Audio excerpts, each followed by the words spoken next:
Hey, welcome to the Plant Yourself podcast. I'm your host, Howard Jacobson. Before we get to today's show, a quick reminder that this podcast is free for everyone and supported by those who can afford it. So if you have found this podcast a useful companion during 2020 and you'd like to see it continue through 2021, I would invite you to go to plantyourself.com/gift if you are in a position where you have the means to support something that means something to you and hopefully you think is doing good in the world.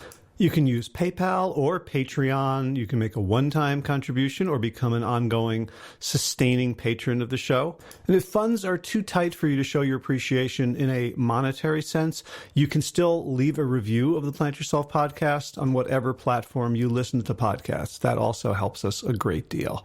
All right, on to today's episode. This is the Plant Yourself podcast. I'm Howard Jacobson of plantyourself.com, the Big Change Program, and Well Start Health. This podcast is part of my mission to help you live a free and fabulous life.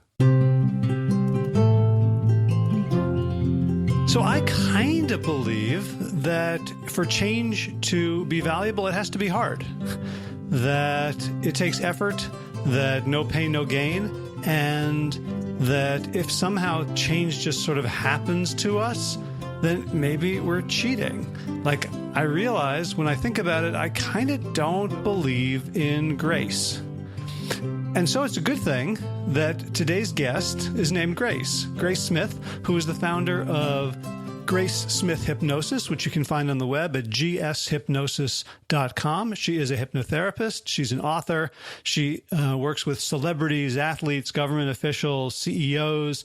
She's done a lot of media work, and her mission is to make hypnosis mainstream, to battle some of the PR problems that hypnosis has from Hollywood, from stage hypnotists getting people to strut around and cluck like chickens, and to share with people that hypnotherapy can help change become not so hard, can help us align so that we're not fighting against our impulses and desires, but rewire, reprogram, recondition ourselves so that what we want in the moment and what we want long term are the same thing. Imagine how nice that would be.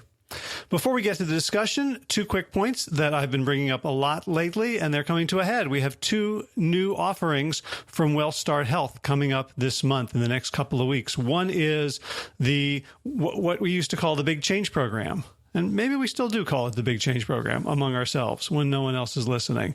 It's a 12-week program. It's an intensive sort of health retreat led by myself and Josh Lajani.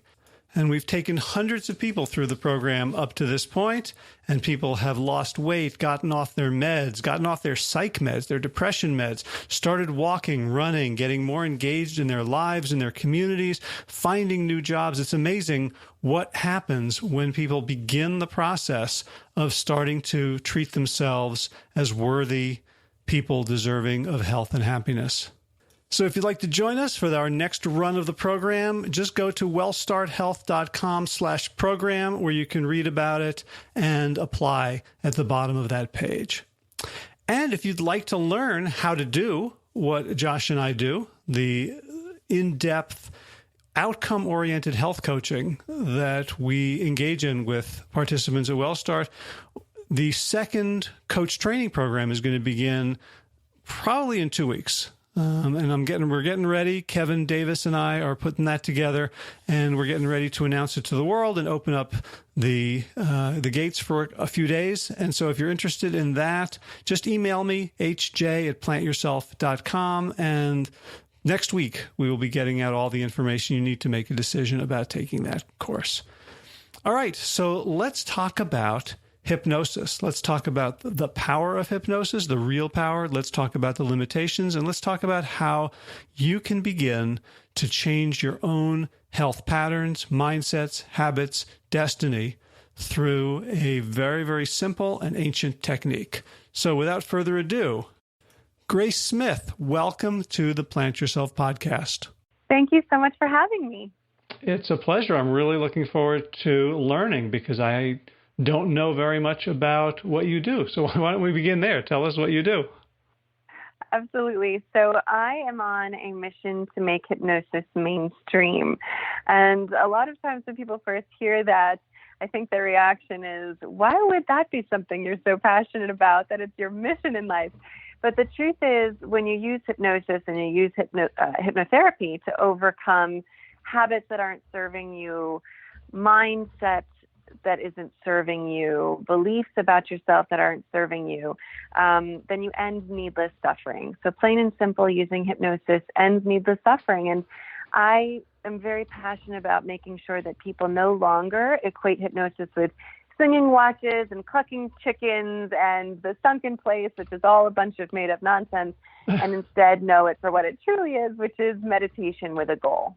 Okay, so I guess my first question, I like to be very sort of open and inclusive in this podcast and talk about lots of stuff that aren't mainstream. But one of the challenges is that things that aren't mainstream very often don't have much science behind them. So I'd love to start there with, there is a lot of hype about hypnosis. There's a lot of mystery and showmanship around it. What is the science around hypnosis? And then I guess we'll get into what it is and what it isn't, and what it means to say meditation with a purpose. But is there science that says this actually helps people? Absolutely. So the reason why hypnosis isn't mainstream yet actually isn't the lack of science. There's a plethora of research being done about the efficacy of hypnosis, and I'll get into a few of those main studies in just a minute. But the reason why hypnosis isn't mainstream is because it's had a PR problem. That's the only reason why. Hollywood has just lied about what it is. Every time they need a character to do something they wouldn't normally do, they just blame it on hypnosis, which is just not the fair representation of what it actually is. Same with stage hypnotists. So the truth about the science of hypnosis is that when you're in a deeply relaxed state and you're feeling safe and your body is not producing the stress hormone of cortisol, you become open to suggestion.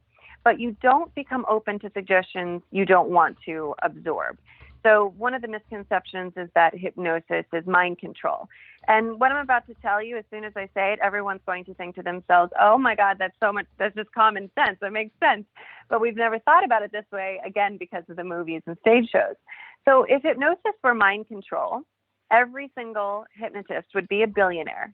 And anyone who was interested in making a lot of money would not study to go work on Wall Street. They would study to become a hypnotist. And if hypnosis were mind control, every company would hire a hypnotist to run their commercials. And instead of sitting on your couch at night watching television, you'd be getting up every 60 seconds to run to your car, turn on the ignition, and go buy something you didn't want because you had just been under mind control. Hypnosis is so much not mind control that you have to actually want the results in order for it to work. So when you're in that deeply relaxed state, feeling safe, your body has the surplus energy that is necessary to create new dendrite connections in your brain from neuron to neuron, which means you can create a new habit or belief almost instantaneously. And a study found that where 600 sessions of psychotherapy result in 33% improvement, 6 sessions of hypnotherapy result in 93% improvement. There are studies from Harvard that show that the use of hypnotherapy healed bones 40% faster. There are studies from Stanford showing that women with breast cancer, when they used hypnosis to overcome pain during their chemotherapy and radiation treatments, decreased pain by up to 80%. And in a 10-year follow-up of that same study, those who had done the hypnosis had a 50% higher survival rate. And there's also studies that show that hypnosis is effective in overcoming 83% of IBS, irritable bowel syndrome.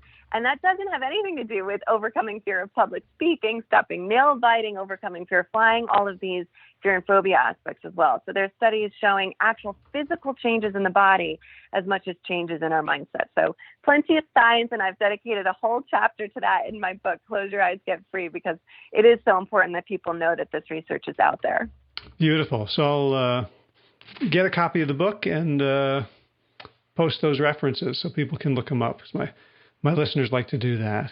So one thing that comes to me is when you talk about like changing new habits, getting new habits or beliefs almost instantly. So part of me, and I'm not sure where this comes from, feels like that's cheating, right? That it should be hard. Mm. Well, it is hard when you're using willpower. So if you imagine, I'm not sure if everybody listening has seen this image, but there's a popular image of an iceberg that Freud used to describe the difference between the conscious mind and the subconscious. So the conscious mind is that little tiny bit that's above the surface of the water. And then the subconscious is the 90% of that mass, which is actually underneath the water. That's what sunk the Titanic, right? So our willpower lives in that 10% of our conscious brain. So if someone came to me and they said, you know what, Grace, I'm just not sure if this is going to work, I don't have any willpower, I'd say you could have all the willpower in the world and it wouldn't matter. It's still only 10% of the equation. So if you want to overcome an addiction to carbs with hypnosis, you're not increasing your willpower so that when you see it, you have the power to say, I want it, but I'm not going to have it. What you actually do is you reprogram your relationship to the carbs, that whatever, when those sugars break down in your system and they give you that serotonin bump, whatever that subconscious belief that's asking you to fulfill that need, we change that. We go back and say whatever the loneliness is, or the lack of self-confidence, or the lack of self-worth, or the fears or the insecurities that are triggering that, we change those so then you just don't want the carbs. And I think, that belief of needing the change to be hard might be the very best place to start with your hypnotherapy sessions and to say, where does that belief come from? I don't need to have it. Change does not need to be hard. It doesn't need to be difficult, and it can be lasting so you can get on that path to living your best life sooner rather than later. Gotcha. So the other thing that I think may interfere with hypnosis research is placebo effect. Right. So people can say, well, this is just in your mind, or, how can we prove it? It seems to me there's a pretty obvious response to that. But I'm wondering, do you come across that people, if we fix your bones through this drug, then we know it's real. But if we're doing hypnosis, well, it's just your perception of pain, and maybe because of your perception of feeling better, you do other things that allow you to heal better. So it's not really the hypnosis. Well, to that, I would say I don't care, right? As long as people are getting better, who cares what it is? But ultimately, we know that it's not placebo, because when studies have been done at Stanford and they did mapping of the brain, if somebody were to just imagine, right, they did this with Olympic athletes who were imagining going through their sports. When they did it without hypnosis, the parts of the brain that lit up are the parts that imagine something. But when they did it in hypnosis, the parts of the brain that lit up were the ones that light up when they're actually doing it. So you are creating connections in the brain in the same exact places that light up when you're doing the physical activity. You're creating new neurological links in the same way you would when you're actually completing that act. So it's not placebo, but it's not like I think there's anything wrong with the placebo effect being effective. It just has nothing to do with hypnosis. Gotcha. So if I'm trying to accomplish something, let's say I'm an athlete and I'm trying to shoot the perfect jump shot from the 3-point line, or something. Like in the real world, there's all these things that could go wrong. But when I'm doing it under hypnosis, I get to direct the movie perfectly, right? Is that part of what's going on? Absolutely. And you're conditioning your ability to do whatever it is you want to do, which strengthens your ability to do it out in the world. So if you're overcoming a fear of public speaking, what you're probably doing is running over and over in your mind the idea of bombing or turning red or shaking or tripping as you walk up the steps because your fears are running the show. When you're in hypnosis, you're in the theta brainwave state. You're so wonderfully, deeply relaxed that, as you say, you can direct that movie to see yourself walk up confidently, to deliver the speech in a very charismatic, wonderful way, and then to enjoy the applause and sit back down when it's over and get on with your day instead of thinking about it over and over again. Same thing with athletics. You see yourself getting the shot in over and over and over again in a positive way. So now you actually have a framework in your brain of neurological connections that support a positive outcome. So when you go out and do it, they already exist, and you're just repeating the habit. So with hypnosis, we lay down the tracks, but then when you go out and do it in real life, you want to come back and make sure you anchor in that success from the real world experience and build upon it that way. Okay, so how do you do that? How do you anchor? Let's say I go out and I give a speech, and it's not a 0, but it's not 100 either. Like I'm still a little bit nervous. I trip over a couple of lines. I forget to say a thing, but I did much better than before. How do we then take that back into hypnosis to reinforce the good and build on it? Yeah, absolutely. So if you have any kind of improvement at all whatsoever, you're taking a step in the right direction. And so in hypnosis, you would come back and you would say, see, you didn't die. See, you didn't get fired. See, it was absolutely amazing. You did such a good job. Imagine all of the wonderful, amazing things that you did. That's great. And now imagine it again with those little blips. Go ahead and improve upon those even further. So if someone were to come to me and say, I have a terrible fear of public speaking, make me feel confident, and then we do it all these great sessions, but they never go out and actually publicly speak, then we're not going to be able to get as far as if they do a session with me, they feel amazing, they go out and speak and say, oh my God, that was at least a 30% improvement after just one session. Amazing. Let's anchor that in. Now go back out and do it again. That was another 30% improvement. Now I'm 60% better than I used to be after just 2 sessions. And that's how you can see where with 6 sessions, you're able to really make a lasting transformation in someone's life. We have to be realistic. You don't get turned into a robot with hypnosis. It's, again, not mind control. It's a process of conditioning. So you're not going to be Tony Robbins after doing 2 speeches in your life. It takes a lot of conditioning and practice. But irrational fears that are making us worse than we would have been, or are keeping us small and afraid from going out and actually practicing the way we need to practice to become good, those things can be overcome with hypnosis very quickly. And it changes your whole life. I mean, that's what I used hypnosis for in the beginning. I used it to quit smoking and overcome a fear of public speaking. And a few weeks ago, I hypnotized thousands of people in Central Park at Ozzy Fest. Right before Hillary Clinton went on stage.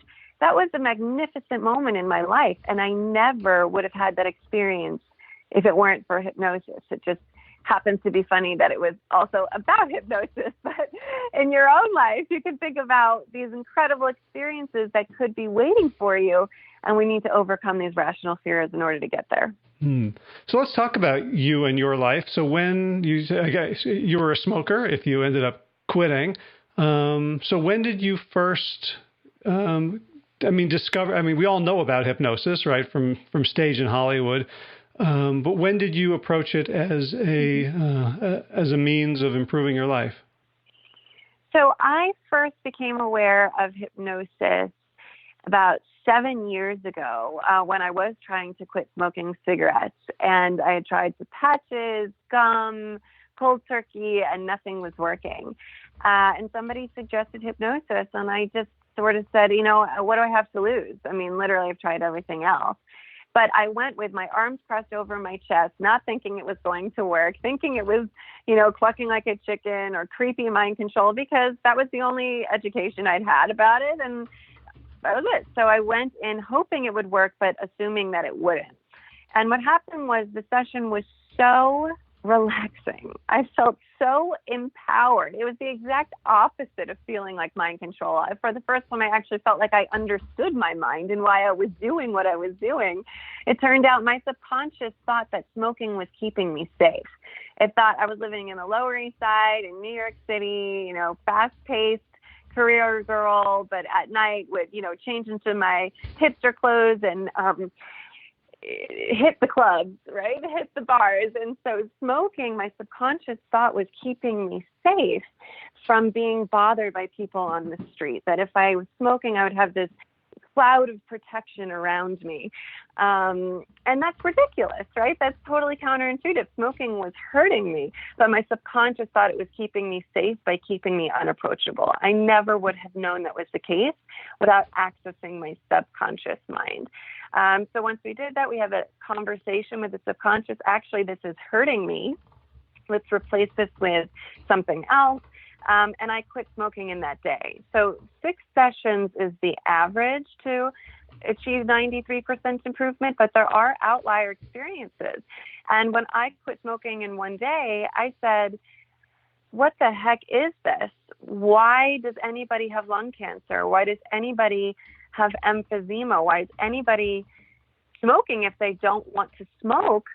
I need to know more about what this is, because this feels like a human rights issue. The fact that I thought it would be the exact opposite of what it was makes me think that there's an issue here, and I need to find out more. So I got a certification, and with that, used it to overcome the fear of public speaking. And then a little bit later on, when I was only doing this part-time, I was asked to help a man named Alexandre. And he was a UN peacekeeping ambassador in Syria. One day, his UN convoy was crossing the city of Damascus, and he was stopped at a blockade. And when he looked outside his window, there was a bazooka pointed straight at him. 10 days later, he woke up at a hospital in Lebanon to find that he had suffered a stress-induced stroke and was now paralyzed on the left-hand side of his body. So 3 months later, he was flown back to New York City to the Rusk Institute, where he was being treated for his stroke. And I was asked to see if I could come in and help improve his mindset, because at that point, he was so broken, so depressed. He had really lost his identity, his life as he had known it. And at that point, I'd only been doing this part-time. I was passionate about it, but not yet ready to quit my day job that I'd been working so hard to get up that corporate ladder. But I said, I honestly have no idea if we can help improve his mindset. I mean, this is really debilitating depression he's experiencing, but what do we have to lose? So I went in that day to the Rusk Institute. I found Alexandre lying there in his hospital bed, still unable to move a muscle on the left side of his body. And we both just sort of looked at each other and said, let's give this a shot. So he closed his eyes. I helped him to relax into that theta brainwave state through a hypnotic induction. And then halfway through the session, I got this voice in my head that said, Grace, he's military, be militant. So I said, okay, Alexandre, I want you to imagine you're in a helicopter flying over a city at night.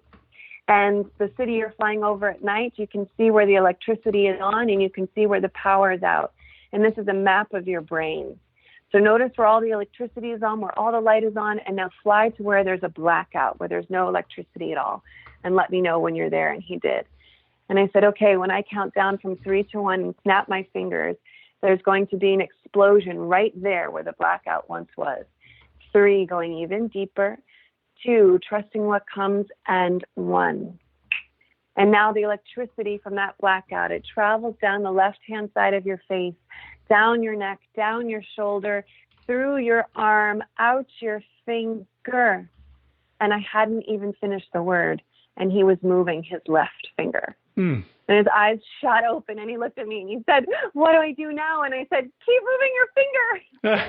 And at that point, we both burst into tears, and the session was over, and that was it. I quit my corporate job that day, and I've been on a mission to make hypnosis mainstream ever since. The very best part of the story is I actually ended up marrying Alexandre's son. So that was the day I met my future father-in-law. Oh my God! I think Hollywood needs to tell that. Needless to say, changed all our lives. Hollywood needs to tell that story Yes. to atone. Yes, I completely agree. Wouldn't that be wonderful to finally say, this is the story everyone should have been hearing all along about the power of this tool. So I'm hearing lots of chatter from my doubting mind. So let's indulge it. So what's special about hypnosis? Like I get relaxed all the time. Like I'll go for a massage, or I'll do craniosacral work, or I will just sit down and meditate, or I will lie down on my bed and just close my eyes and feel, through various techniques, my muscles relaxing, my mind not agitating over things. How come we don't just spontaneously fix our habits and our beliefs and our mindsets during those moments? Well, that's why we need a certified hypnotherapist who's an expert at what they do, because it's not just a matter of relaxing. We sleep at night, it's a matter of being able to access your subconscious. So our normal waking state is a beta brainwave. So when we're just speaking the way that we are, if we were to put electrodes on our head, we would see that we were producing beta brainwaves. When we go into daydreaming, just light daydreaming, you're doing your work, you start to stare out the window, you start to think about something else. It's a little more relaxed. It's a little more uninhibited. It's a little more creative. Those great ideas you get in the shower. That's the alpha brainwave state. Deeper than that is the theta brainwave state. This is the state you're in when you're in hypnosis and in deep meditation. Not just relaxed, not like in a massage, because I've certainly been in massages where my body feels great, but my mind is still racing. So this is in a place where you are in your most uninhibited state. That same conscious mind that says, oh, that's a stupid idea, that'll never work, or I smoke because I'm addicted to smoking, that's why. All that goes away, and you get to hear things like, the reason you're smoking is because I'm keeping you safe. I'm keeping you unapproachable by putting that cloud of smoke around you.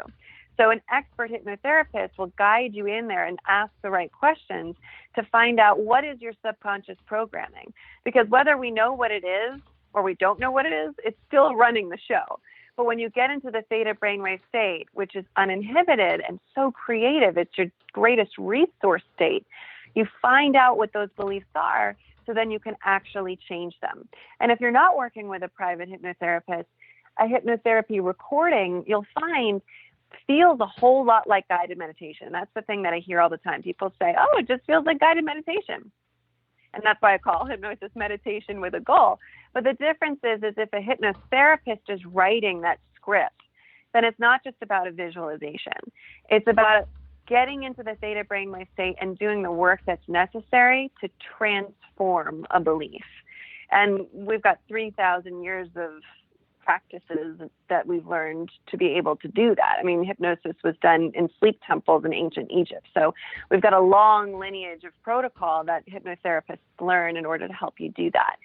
And just so you know, at our company, Grace-Based Hypnosis, all of our hypnotherapists offer sessions over the phone, and they only offer them over the phone because we actually find it's more effective that way. So for anybody who's listening that's thinking to themselves, well, this sounds great, but there is not a local hypnotherapist for 100 miles because I live in this rural part of the country, that's not necessary. It's actually more effective to have a session over the phone because you're in that theta brainwave state longer. You're not rushing to your meeting or sitting in traffic before or after. You can show up in your PJs, have the session in the comfort of your own home, and you extend that period of relaxation by doing so. Mm-hmm. Got it. Does that answer your question? Yeah. So I'm just unpacking all the doubts, right? Cool.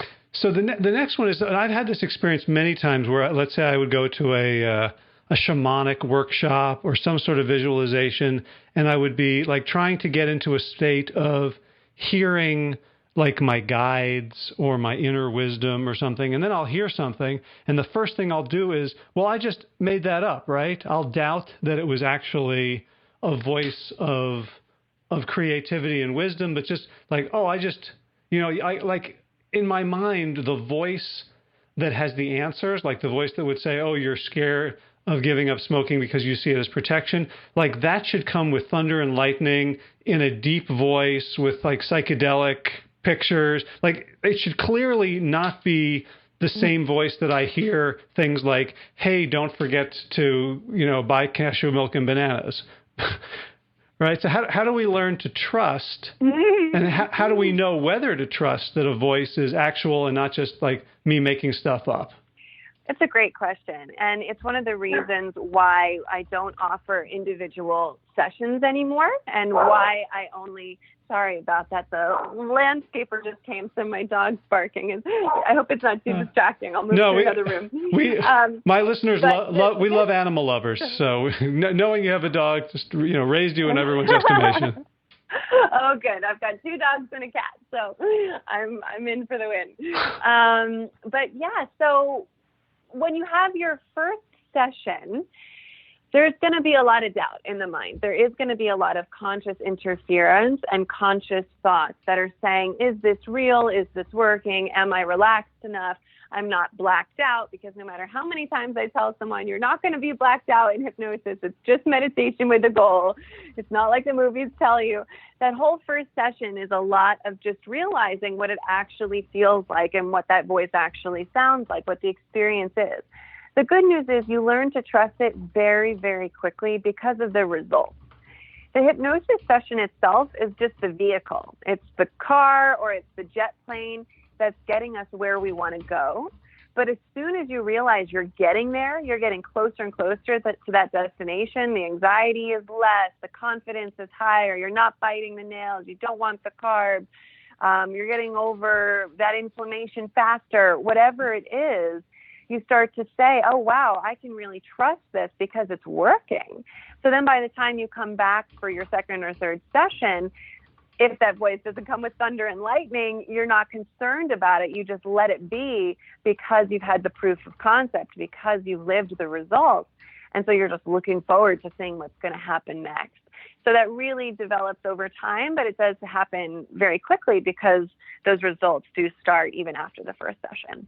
Mm-hmm. So you say that a person can stay a scientist. They can be a scientist of themselves, of their results. They don't have to give up anything of their intellect or their free will. They don't have to give up anything they don't want to give up. No, if anything, I would say it's your free will that's going to make the session work, because it's not mind control. If you don't want the result, you can't have it. If somebody came to me and said, Grace, I believe in hypnosis, I believe in it, but I love smoking, even though I know I should quit because it's bad for me, can you make me quit? I'd say no. It's nice that you believe in hypnosis, but actually that's not a requirement. It's not a religion. It doesn't require faith or trust or belief. It's just a scientifically proven fact that this is what's happening in your brain when you're in the theta brainwave state. But if someone came to me and said, Grace, I don't believe in hypnosis at all. I think it's total quackery. I think it's ridiculous. But I really, really hate smoking and I want to quit. I want to quit so badly. They'll quit in 1 or 2 sessions because the belief doesn't matter. That's just, again, from the movies. And they have to want the result in order to have it. So there's nothing to give up. You either really want the result so you're going to see it, or if you don't want the result, you're not going to see it. So that's why it's so important when someone comes to me and they give me their laundry list of things they'd like to work on. Because once people realize that hypnosis can be used for so much, it's like, okay, great, I want to do this, I want to do this, I want to do this. We always put them in order of what's causing you the most amount of pain or what's causing you the most amount of upset in your life. You'll have the greatest motivation to overcome that first. We're going to start there and work our way down, because wherever you have the greatest motivation, that's where you're going to see the fastest results. Mm-hmm. And that's kind of the opposite of the way a lot of sort of behavioral science looks at it, where let's give you confidence by giving you the smallest possible win. So, there are people that I work with that I would say, they want to go become an athlete. But we'll say, like, the first thing is just, put on running shoes. Don't even go running. Just put on running shoes. Because, like, we think that they're not going to have success tackling the real issue, the hard stuff. But you're saying, like, start where the biggest pain is, because it's almost like there's no such thing as hard or not hard if you're working with it the right way. It's like if someone came to me and they said, I am so nervous at work that I can never speak up in meetings, and I start shaking and I turn red when I need to talk to my boss. I'd also like to lose 10 pounds, and I'd also like to stop biting my nails. I'll say, which one of these things is bothering you the most on a regular basis? Because that's the one that you'll have the greatest motivation to overcome. And they'll say, well, I don't really need to lose the 10 pounds just yet. I just kind of would like that. That would be nice. The biting nails, I really don't like it because when people look at my nails, I think they think I feel insecure, and I really don't like that. So that's pretty high up there. But I'm really suffering every day at work. So we'll say, okay, great. We're going to start with really suffering at work, overcoming that. Because on a scale of 0 to 10, your motivation to overcome that is like a 9 or a 10. It's causing you pain every day. So you're going to see those results fastest. And then the good news is, by improving that, we've already gotten to a place where you're feeling more confident. It's going to be even easier to tackle the nail biting. And then when we finally get to the losing of the 10 pounds, you're going to be in a place where you can topple that over pretty quickly too. Does that make sense? Where if we start with the 10 pounds, just because maybe it would be the easier one, the motivation isn't there. And so we wouldn't see the results as quickly. Yeah, it's almost like you're kind of collapsing the diagram in my mind, where like I'm picturing, a matrix where on one side is like importance, and on let's say on the left side it's importance, high importance, low importance, and over the top it's ease. Some things are easy and some things are hard. And you're saying that the important thing with hypnosis is the importance, and that we don't think about, is this going to be easy or hard? Like it's almost like there's no matrix. It's just let's tackle the thing that's hardest because we don't care. Let's tackle the thing that's most important to you because we don't care how hard or easy it is, because when we get the mind working in the right way, things that you assumed would be incredibly hard turn out not to be. Exactly. And it really all is a matter of conditioning. So if someone came to me and they said, Grace, I need to lose 100 pounds. I'm morbidly obese and I need double knee replacement surgery. My insurance isn't going to cover it unless I'm able to lose some of this weight. At that point, this is the most important thing. But that doesn't mean they're going to lose 100 pounds in 2 sessions. That would be totally unrealistic. But it's still the thing that we need to focus on because it's causing the most amount of acute pain in their daily life. And it is going to require a significant amount of conditioning. But when we start there and we get that ball rolling and we're starting to see the weight come off significantly, and we're starting to change those beliefs that led to that addiction in the first place, then we can move on to something else. So yeah, you're exactly right. There's no like, start with the easy win, even if it doesn't really matter or it's not that important to me. We have to go and start with what's most important to you, what's going to make the biggest change, what's causing the most amount of pain, and then go down from there. Mm-hmm. Great. So I love that you mentioned, sort of addiction now to food. And earlier you mentioned a cigarette addiction. So part of me is going, okay, I can understand that there are certain beliefs, like the belief that cigarettes are keeping me safe, or maybe the belief that this extra 100 pounds is keeping me from, having to be a sexual being in this world, or whatever it might be. But there's also chemical addictions. So I'm curious how you see hypnosis dealing with the fact that nicotine is addictive and that sugar is addictive. That seems like it's beyond the ability of suggestion and creative theta waves to address right away. And yet, in the anecdotes that you're sharing and in the studies that you've referenced, clearly it does. Do we have the wrong understanding of physiological addiction? Because it seems like we can't have that, like a belief that there are things that are physiologically addictive and we need to withdraw from them slowly over time, and the effectiveness of hypnosis in occasional sort of one-shot cures. Well, it's definitely not one shot. The one shot where you quit in one session they're an outlier experience. Again, the 6 sessions is the average to see 93% improvement. So since it's the average, some people need 12, some people need 1. I needed 1 for smoking. I needed 10 for my fear of public speaking.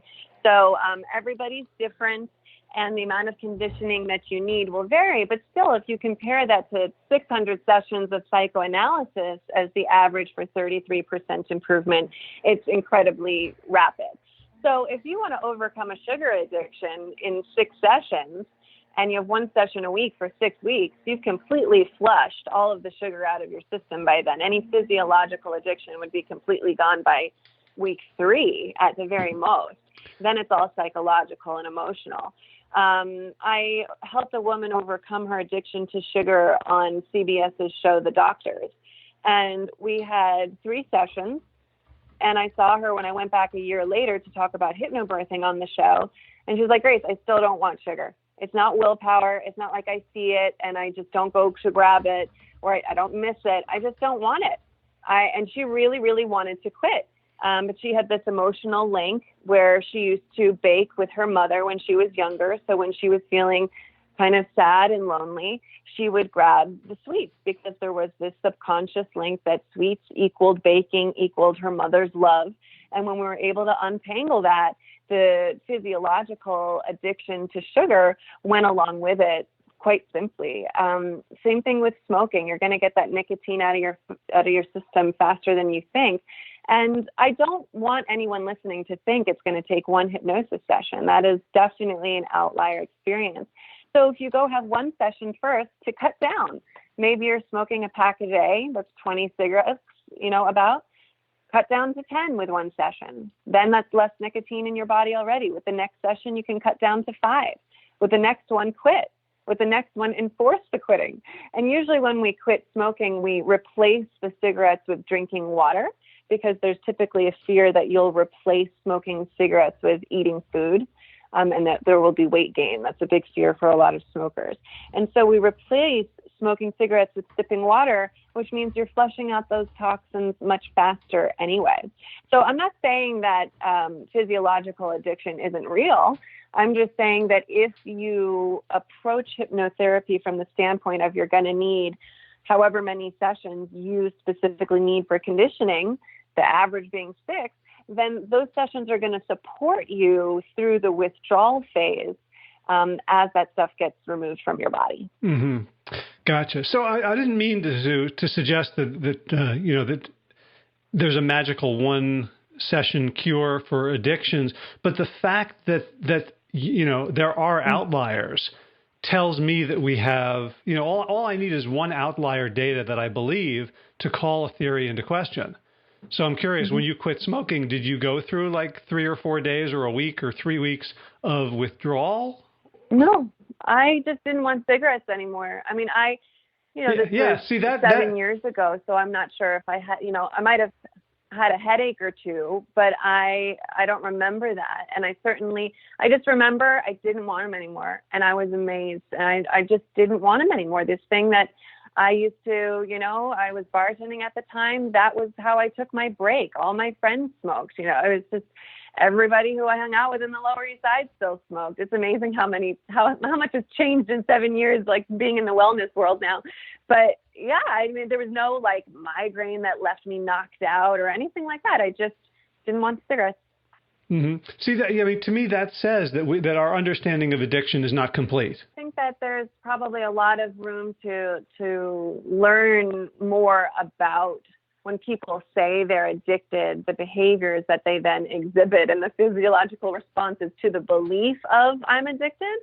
I have had clients where when they're giving up caffeine, certainly had some caffeine withdrawal symptoms in the first week or 2, but nothing bad enough that it would derail the long-term results of the hypnosis.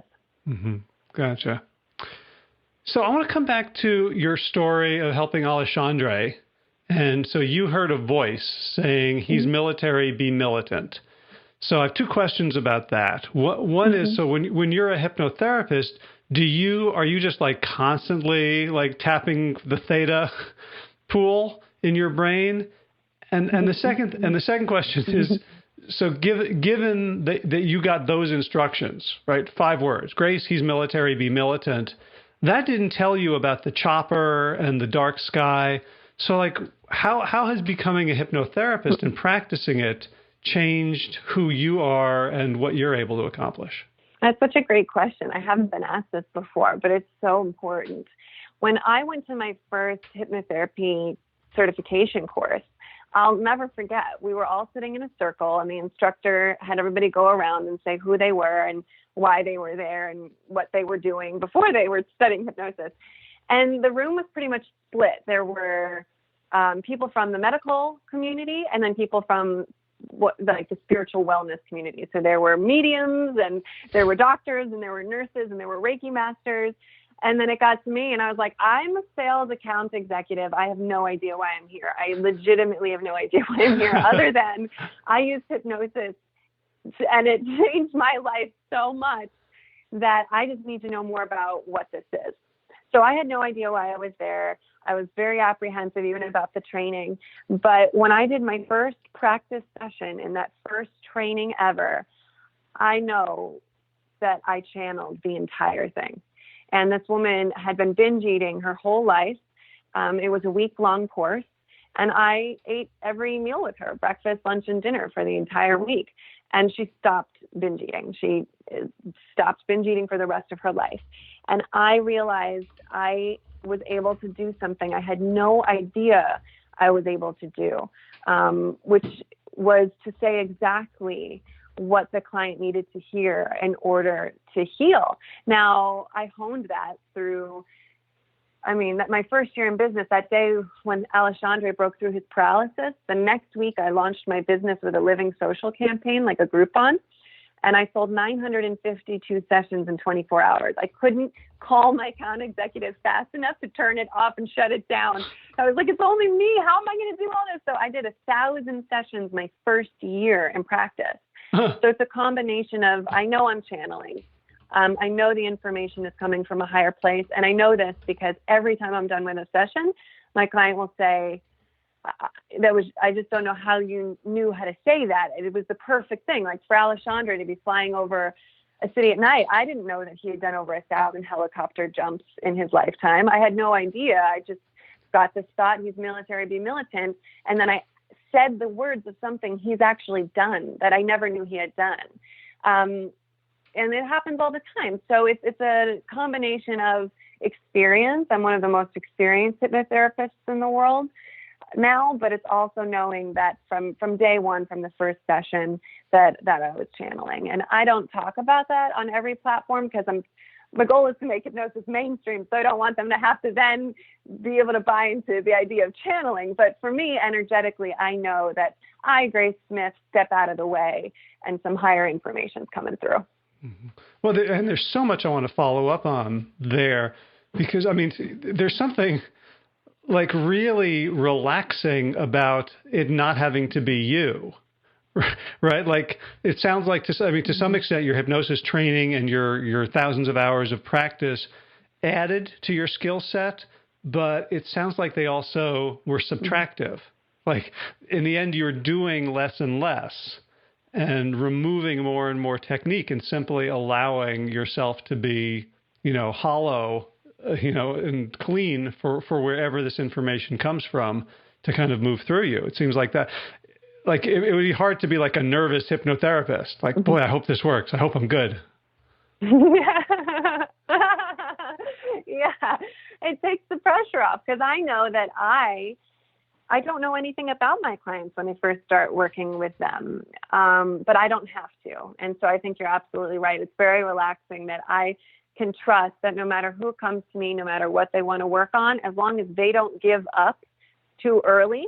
And that's why I don't even offer less than 12 sessions now, because I want to make sure that we can get to a root of an issue, not just hack off a limb here or there, but to really get to the root of the issue.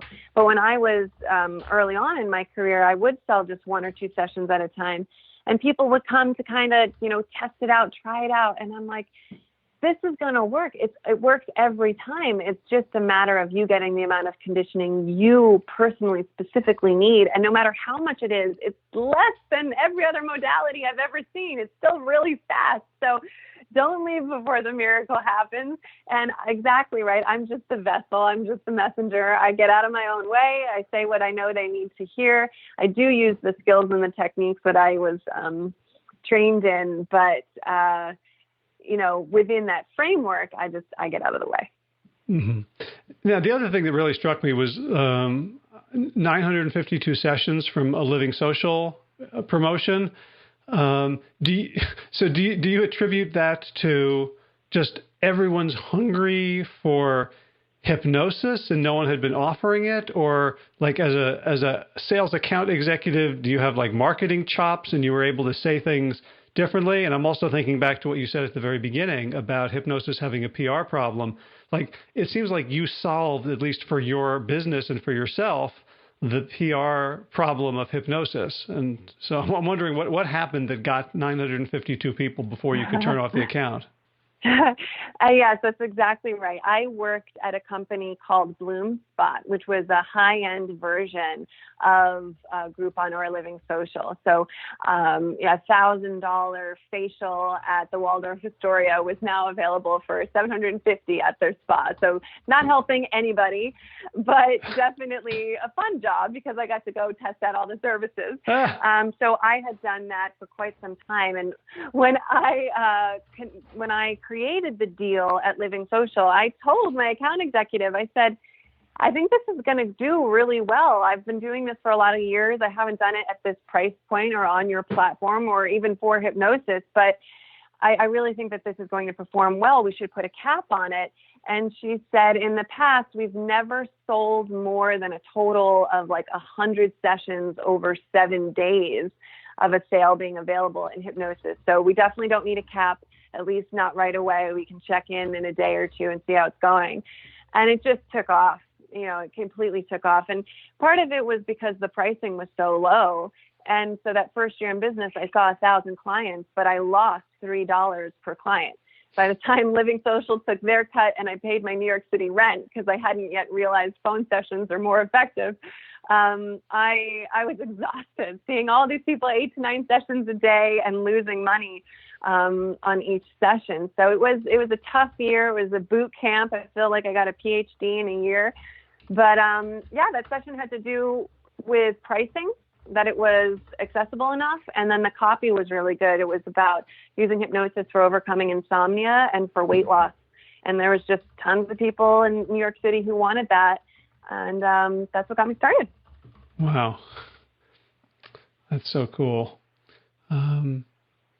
So another thing I'm thinking is people, a lot of people who listen to this podcast are health professionals, and they're thinking, boy, this would be a great, arrow to have in my sling.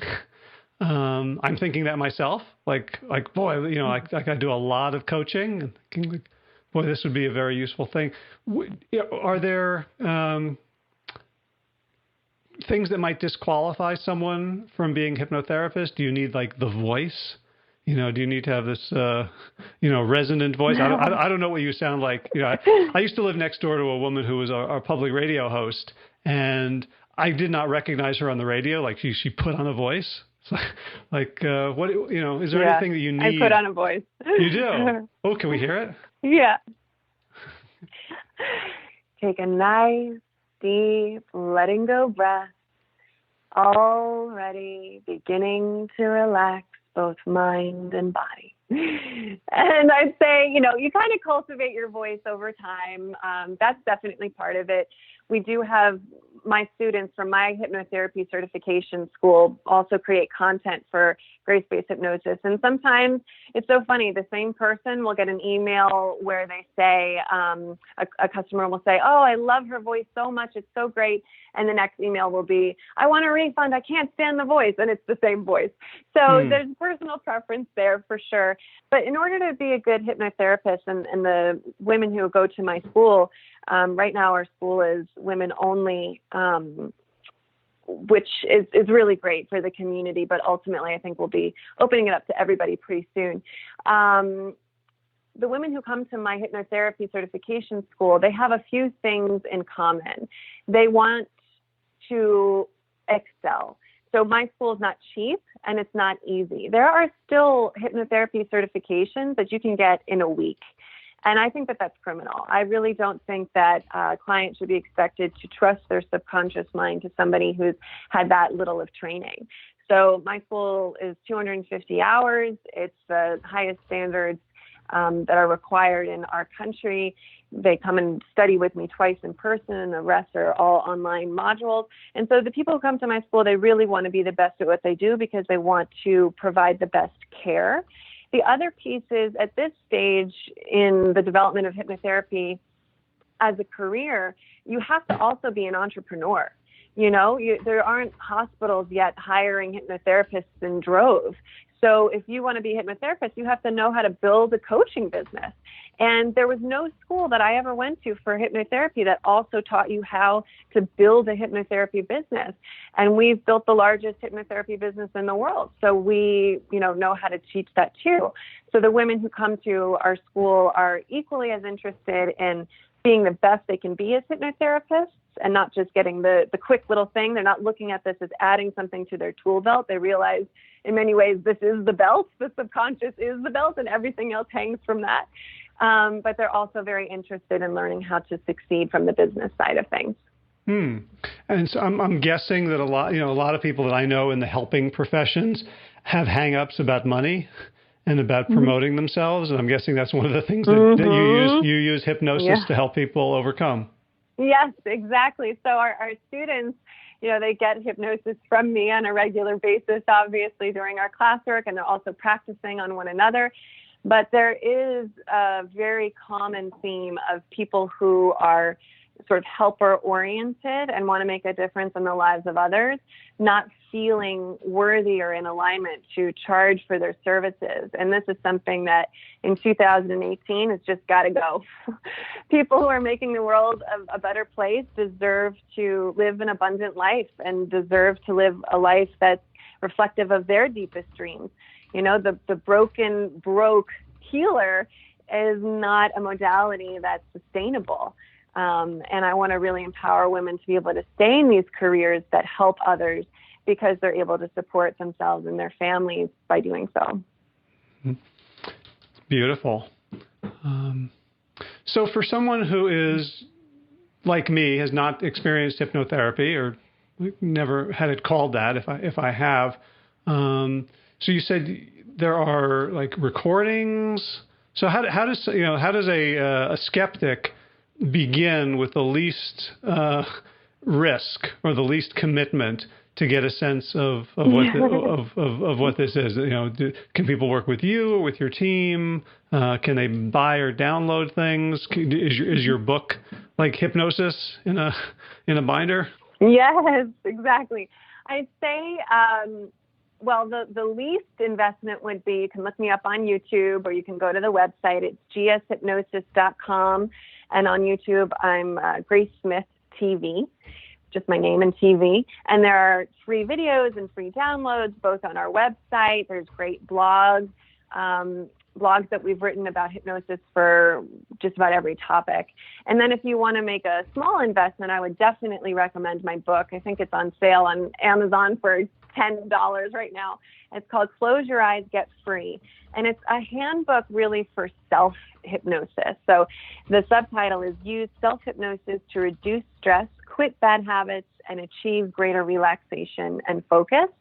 And the whole point for why I wrote the book is because I said, if I'm going to make hypnosis mainstream, that means everybody, no matter, what numbers are reflected in your bank account, no matter what your socioeconomic experience is, you need to be able to access your own theta brainwave state, your own subconscious mind, even if I'm not around. Now, with self-hypnosis, you're not going to go back to childhood and reframe a trauma, but what you can do is change your state in the moment. So if you're feeling anxious, you can get into that theta brainwave state and use hypno-affirmations to change yourself from feeling anxious to feeling calm, to feeling confident. And if you're feeling sad and you want to feel grateful, we know how difficult it is to change those feelings just consciously.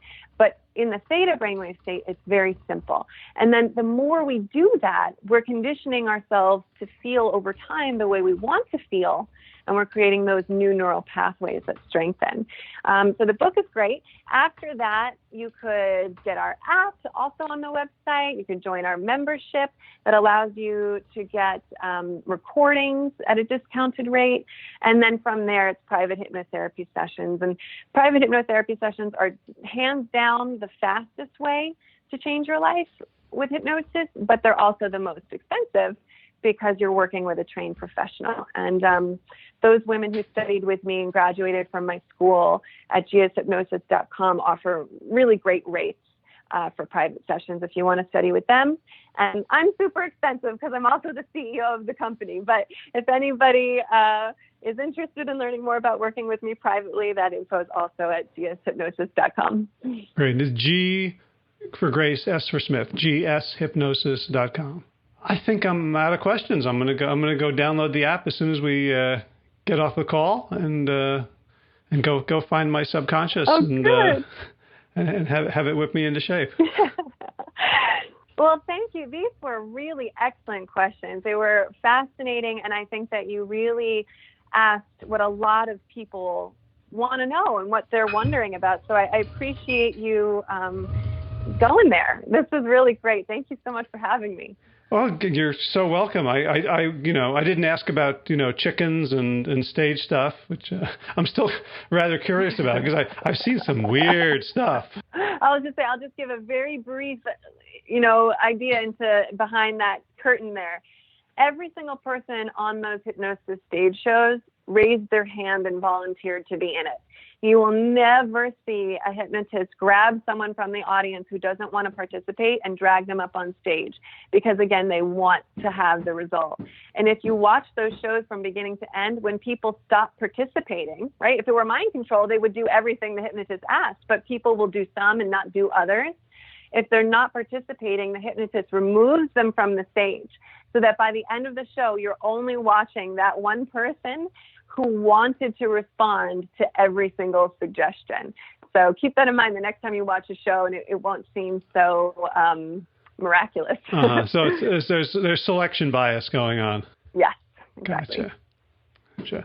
Well, Grace Smith, I'm so glad that we got this chance to talk. I feel like you've really opened my horizons to possibilities that I wasn't considering beforehand. So I'm definitely going to check out all of the links and the services that you talked about. I kind of feel sad that I didn't you do a demo. Like you could have fixed me for free, but in front of everybody. Next time you have me back. All right. Well, we'll do it next time. I have I have a recording of that, so I'll have my listeners write in the most annoying things about me, and then we can choose one that I want to fix right now. So again, perfect. As long as you want the result, that sounds good. Yep. Perfect. So, Grace Smith, thank you so much for all you do, for bringing hypnosis to the mainstream, for relieving the suffering of so many people, and for taking the time today. Thank you. This is such a pleasure. Okay, take care. Well, I hope you are getting energized, you are getting hopeful, you are getting excited about the idea of using these powerful techniques to improve your own mindset, habit, outcomes. Thanks so much, Grace Smith. Check out her book, Close Your Eyes, Get Free. I just got it, started reading it, and it's kind of hard to read in bed at night because I keep trying the exercises at the end of each chapter and falling asleep. So make sure you try this sitting upright with plenty of energy in your system. If you enjoyed this episode of the Plant Yourself podcast and you'd like to support our mission, please subscribe and leave a review on iTunes or Apple Podcasts or whatever you'd like to call it, or wherever you consume your podcasts. If you want to know how to do that on iTunes, just go to plantyourself.com/review for a very quick video tutorial. For more information about WellStart Health, go to wellstarthealth.com/program. You can read up and apply for the October 2018 cohort that will begin in a couple of weeks. If you're new to this show, you can catch up on hundreds and hundreds of archived episodes over at plantyourself.com. And if you really want to support the mission of this podcast, you can become a patron. Go to plantyourself.com, look on the right sidebar for the Patreon link, and then you can make an ongoing monthly contribution to this show to help me fund it, to help me pay for hosting, for equipment, and most of all, for the time and energy that I put into this that I'm not putting into anything else. So you can become a $1 a month patron, up to the sky's the limit. At any level, you get access to about 36 Healthy Habit Huddles. These are full-length, hour-long, mostly, discussions of healthy habits. It's a lot of what I have learned over the past 20 years of helping people change their behavior, change their health destiny, change their lives. And that's available only for my paying clients and for patrons, because I am so grateful for your patronage. In garden news, the grapes are all done. The winter greens are starting to look like they might be edible someday. And we are conducting a running battle against fire ants, something we hadn't seen in this area at all until a couple of years ago. And now these giant nests are popping up everywhere. The ant, a single bite, will sting for days. Just imagine what it's like to roll around in tens of thousands of them. So thank you, global climate change, for bringing these critters into our garden. We're using orange oil and molasses and water. We're staying away from any of the nasty chemicals, so our food is still good to eat. But that's a bit of exercise that we would prefer not to be getting to deal with all these fire ant nests. In running news, I've been picking up the pace a little bit, done a couple of sub-10 miles in my last few runs, so feeling like maybe I'm on the mend. And I'll be going to New York for another bunch of sessions with Alec Hellner, the body worker, physical therapist, whatever he does, extraordinaire, who helped me so much last time. So I'm really looking forward to that. All right, I'm grateful today. Are you? I'm grateful for Will Ridenauer, who allows me to use Sabali Dawn, the Dance of Peace, for this podcast's theme music, intro and outro. Here, let's listen to it now for a few seconds. And of course, thanks to all of you Plant Yourself podcast patrons. Got a new one this week. Actually been a patron for a while, and somehow I forgot to add Deanne's name to the list. So listen to the very end and you'll hear me say Deanne again. So here we go. Kim Harrison, Lynn McClellan, Anthony Disson, Brittany Porter, Dominic Maurer, Barbara Whitney, Tammy Black, Amy Good, Amanda Hatherley, Mary Jane Wheeler, Ellen Kennelly, Melissa Cobb, Rachel Burns, Christine Nielsen, Tina Sharp, Tina Ahern, John Filikanovsky, David Bizek, The Mysterious, Michelle X, Elspeth Feldman, Victoria Dolan, Manola, Leah Stoller, Alan Christensen, Colleen Peck, Michelle Andrew, Josina, Julianne Rollins, Stu Dolnick, Sarah Durkis, Runs a Circus, Kelly Cameron, Wayne Pedersen, Leanne Peterson, Janet Selby, Claire Adams, Tom Franzek, Jeanette Benham, Gila Sarah, David Donahue, Blair Cyber, Dorona Visa, Gio and Carolyn Argentati, Jody Friesner, Ruth Ann Funderburg, Misha Rosen, Michael Warbeck, The Equally Mysterious, Tracy Z, Alicia Lemus, Rebecca Hughes, Val Lindman, Rise with Cinnamon, Nick Harper, Stephanie Holmes, Martha Bergner, Nicole Ramsey, Susan Ahmad, Molly Levine, The Inscrutable, Harry R., Susan Laverty, The Panda Vegan, Craig Kovic, Adam Scharf, Karen Burry, Heather Morgan, Ashley Corcoran, Kelly Machia, Deanne Norton, Bonnie Lynch, Plant Happy Oregon, Sabina Kurtzels, Nigel Davies, Marion Blum, Teresa Coble, Michelle Rutledge, Julian Watkins, Breed O'Connell, Brian Sheridan, Shannon Hirschman, Kate Rose, Linda Ayat, Julie Lang, Home Hedegaard, Isa Susan Watt, Colleen Hainline, Aaron Greer, Alicia Davis, Aviva Lelhoff, Heather O'Connor, Carolyn Jensen, Cherry Orlakowski, Plant Power for Health, Karen Smith, Scott Mirani, Karen and Joe Crabtree, Tanya Lewis, Kirby Burton, Carissa Carell, Kevin McCauley, Elizabeth Rothschild, Kelly Baker, Miracle, and Jesse Cheryl Dwyer, Jenny Hazelton, Valerie Peltier, Peter W. Evans, Colleen Harrison, Justine Divitt, Joshua Sommermeyer, Dennis Bird, Darby Kelly, Lori Fanny, Linnea Lundquist, Valerie Hummel, Deb Cassia, Emily Iconelli, Levi Wallach, Rosamund McAtee, Dan Picorni, Stephen Leenan, Patty DiMartino, Mike and Donna Kartz, and Deanne Bishop for your generous support of the podcast. That's it for this week. As always, be well, my friends.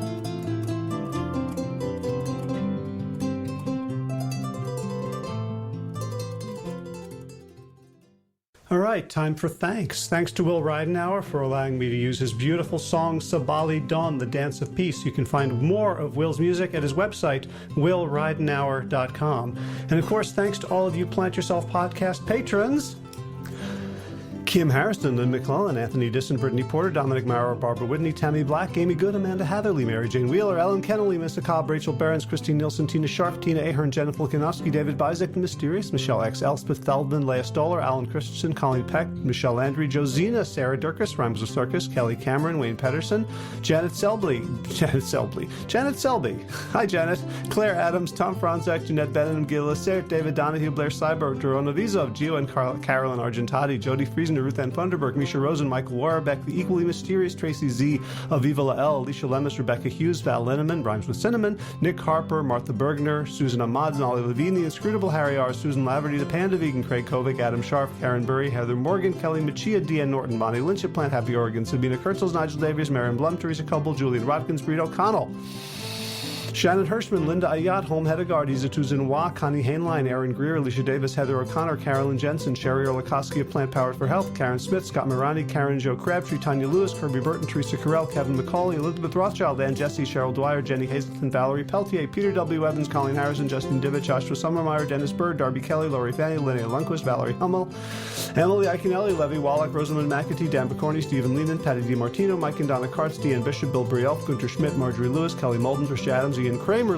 Nancy Sheldon, Lindsay Bayshore, Gunmarie Hagen, Tracy Gullidge, Laura Heaton, Meg from Mama Says, Rochelle Kennedy, Diana Goldman, Stacey Stokes, Ben Savage, Michael Kay, Holly Butler, David Hughes, Connie Rogers, Claire England, Sally Robertson, Param Ganshi, Amy Daly, Brian Tourville, Mark Jeffrey Johnson, Josie Dempsey, Karen Schmidt, Pamela Hayden, Emily Perryman, Olga Sidorowska, Allison Corbett, Richard Stone, Lauren Vaught of Edible Musings, Aaron Hasty, Sean Owen, Sagar Nayak, Erica Piedra, Danielle Roberts, Michael Lushton, and Sarah Johnson for your generous support of the podcast.